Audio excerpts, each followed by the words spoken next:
This week, we are going to talk about a new way of seeing. You're listening to this, so that tells me that you're not someone who just doesn't care. You've thought about this, you've thought about it a lot. You've reflected, analyzed, questioned, and tried to understand yourself. And at the same time, you might be feeling frustrated because all that insight hasn't translated into the freedom that you want around food or your body. This doesn't mean that you're doing something wrong. It might mean that you've been trying to solve this from the same place that you always have, your mind, without fully seeing what's happening underneath. And I know we have talked about this being about our mindset, and it is about our mindset. But you have to see what's actually happening underneath in order to have success. So that's what this week is going to be about. It's not about fixing, it's not about forcing, and it's not even about doing better. This week is just about seeing clearly and honestly. Trying harder has not helped. You're not lacking information. You already know what is supposed to work. You're not lazy. In fact, you probably hold yourself to pretty high standards, even when nobody else is watching. You know, perfectionism that you have. So when things don't change, it can feel confusing or discouraging or even quietly defeating. And the truth is, willpower is not addressing the deeper layers that are at play here. You can understand something logically and still feel stuck emotionally. You can know exactly what to do and still find yourself reaching for food in stressful and overwhelming, high feeling moments. And it doesn't make sense to you. It's not that you have a lack of discipline. It's a lack of awareness around what food has been doing for you. Because food hasn't just been fuel. It's been comfort, relief, grounding, a way to manage intensity, a way to feel something or to not feel something when everything feels like too much. And at one point in our lives, that worked. And it makes sense that it did. I want you to listen to this. This week is not about changing or improving your eating. It's not about making better choices. It's not even about getting back on track. This week is going to be about paying attention. Most of the time, our eating happens on autopilot, especially in moments of stress, emotional overwhelm, or emotional overload, and mental fatigue. Awareness is what brings you back into the moment without judgment. So we're not judging ourselves this week. We're becoming aware. And it's not so that you can control yourself, but rather so you can understand yourself.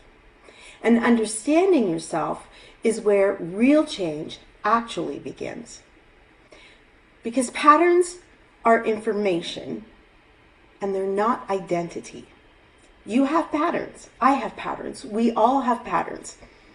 Times when food feels urgent, situations where you lose touch with your hunger cues, moments where eating feels soothing or distracting, where food brings relief. And those patterns are not flaws in your character. Those patterns have been learned responses. Many of them, if not most of them, were developed when you needed them.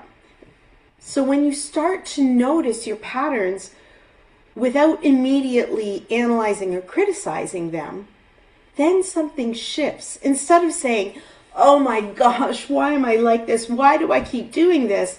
Start asking yourself, okay, What's going on here?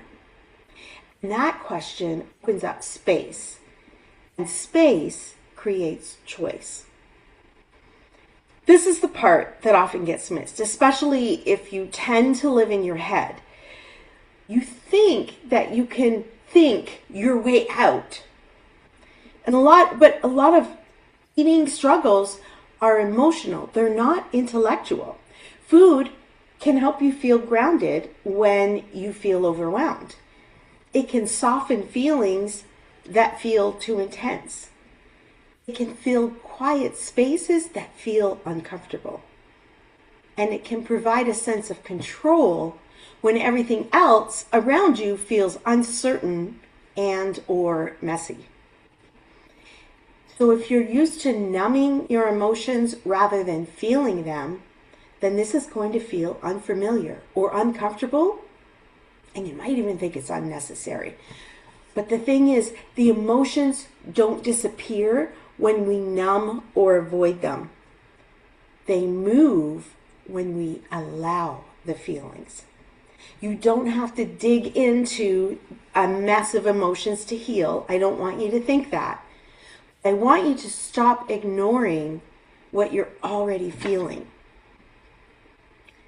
I also want you to know and understand that feeling doesn't mean that you're losing control.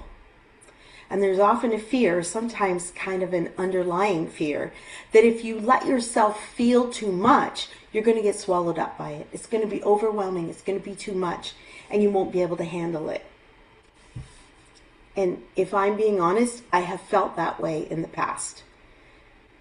But I thought that way. But what I realized was letting myself feel the feelings didn't overwhelm me. It didn't swallow me up. It didn't take over. Emotions don't stay forever. They'll rise, they'll crest, and then they pass when they're allowed to move. But what food does is it interrupts that process. It numbs the feeling before it has a chance to resolve. And that means the feeling comes back even stronger. You don't need to fight emotions. You don't need to fix them. You just need to acknowledge them, and that is enough. You want to be honest with yourself. But sometimes honesty feels like criticism, doesn't it? So this week, I'm asking you to do something different. I don't want you to say, I should have done that better. Instead, just say, okay, this is what happened. Because the truth is not about punishment. I want you to get out of the habit of punishing yourself for your choices. Telling yourself the truth is not a way to punish you. It's about knowing where you are. Because you can't move ahead if you won't say where you're starting from. If you're running a race, you got to know where the starting line is. Otherwise, how do you run that race effectively? Naming reality doesn't hurt you. Instead, it steadies you. Denial is not failure. It's not even a moral failure. Denial isn't being dishonest with yourself, but denial has become protection. It's your body saying, I wasn't ready to look at this yet. And that doesn't make you weak. It means that you were taking care of yourself in the only way that you knew how. But what protected you then is limiting you now. You don't need to force awareness. You just need to allow it. And this is where things really shift, because grace is what makes this work. If you approach awareness with self-criticism, then that's just another way that you're punishing yourself. And that's not what we want to do, not anymore. Grace is also not pretending that everything is fine. Grace is facing what's true without attacking yourself. You can't shame yourself into healing. You can't analyze yourself into peace. Change happens when you feel safe. Am I right? When you feel safe emotionally and internally, that's when change happens. So this week, we're not trying to fix anything. What I want you to do is just notice where things are so that you can see where food fits into your emotional world and how awareness changes your relationship with yourself, and why force hasn't worked and never will work. Nothing needs to be fixed this week. Nothing needs to be solved. This week, we're just being aware. We're just seeing. And then when you really see what's going on without beating yourself up, then it starts to have less power over you. And that's where the change actually starts. Not loudly, not dramatically, but just honestly. It doesn't come from being someone else, but by finally seeing yourself clearly and with grace.